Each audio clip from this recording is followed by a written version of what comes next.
Hi, my name is Peyton Ernst, and I was recently asked to look into the need for diversity among high level management or leadership positions in the sport industry. I've also determined that no matter a person's gender, race, or ethnicity, they are more than capable of succeeding in the sports industry, and increasing the presence of women in this industry will not only improve the overall image of the sport industry, but also bridge the gender gap and reverse the declining number of women who hold high level positions in the sport industry. So there's a new era of business, and although women's participation in the U.S. labor force has increased, top management ranks are still dominated by men. Also, the glass ceiling may also exist because the decisions made to fill top management positions are oftentimes based on the perceived fit of candidates with the existing managers rather than measurable job qualifications. Also, the old boys network system is one in which money and power were given and retained by wealthy white men. Business deals and relationships were once made on golf courses, at exclusive country clubs, or inexpensive suites at sporting events where women and minorities were once not allowed. So from the very beginning, women were excluded from this type of lifestyle that revolved around sports. The world has drastically changed since then, and sports are no longer only for white men. And more women are actually finding themselves in some coaching roles or management positions for sports teams. So there's an underrepresentation of women in a male-dominated workplace, and coaching opportunities for women are still very limited in women's sports and mainly non-existent in men's sports. There's a double standard that is created in which men are awarded greater coaching opportunities in both men's and women's sports. For example, women represent 42.6% of head coaches in women's sports, while men represent 57.4% of head coaches in women's sports, and women only represent 3% of head coaches in men's sports. So why do female coaches matter? If women are not found in leadership positions, then it could lead to less favorable outcomes for young girls and women. For example, not as many young girls will be passionate about playing sports or pursuing a career in this industry.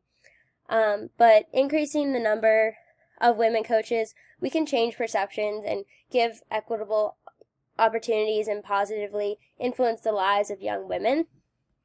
Seeing more women in coaching roles or in sport management positions will greatly increase the likelihood that more women will consider a career in coaching or in sports in general.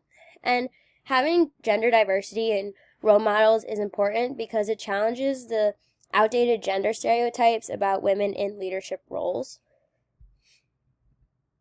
So, female coaches deserve equal opportunities.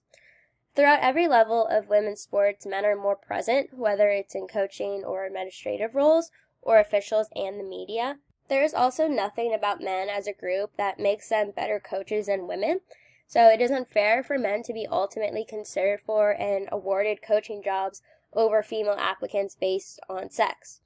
This barrier is even higher for women of color, and among coaches for both women and men's teams, the majority of them are white. There's also another need for more effort to combat prejudicial hiring. And there have been some breakthroughs regarding women in sports, which represent crucial progress, but they also serve as a painful reminder of how unequal this industry still is. And the statistics regarding how many female coaches there are in women's sports are still very low. So the inequality of sport in the media. The male-dominated world of sports journalism has yet to catch up with the Title IX law that was passed 30 years ago, and the coverage of women's sports lags far behind men's sports and focuses on the femininity and sexuality of women athletes over their achievements on the court or on the field. Although women athletes have revolutionized gender stereotypes, they continue to be depicted in traditional roles that reaffirm their how feminine they are, and such as wives and mothers or even sex objects. Male athletes are, on the other hand, viewed as heroic, masculine idols that honor courage, strength, and endurance. Women are technically equal to men under the law, but are not equal in the world of sports. and the light under which women are portrayed is much dimmer than the one shined upon men in both collegiate and professional sports. So, emphasizing the fact that female athletes are still poorly represented and objectified in the media will allow a wide range of readers to think about how some gender stereotypes are still present and women are still not portrayed in the way that they ultimately should be.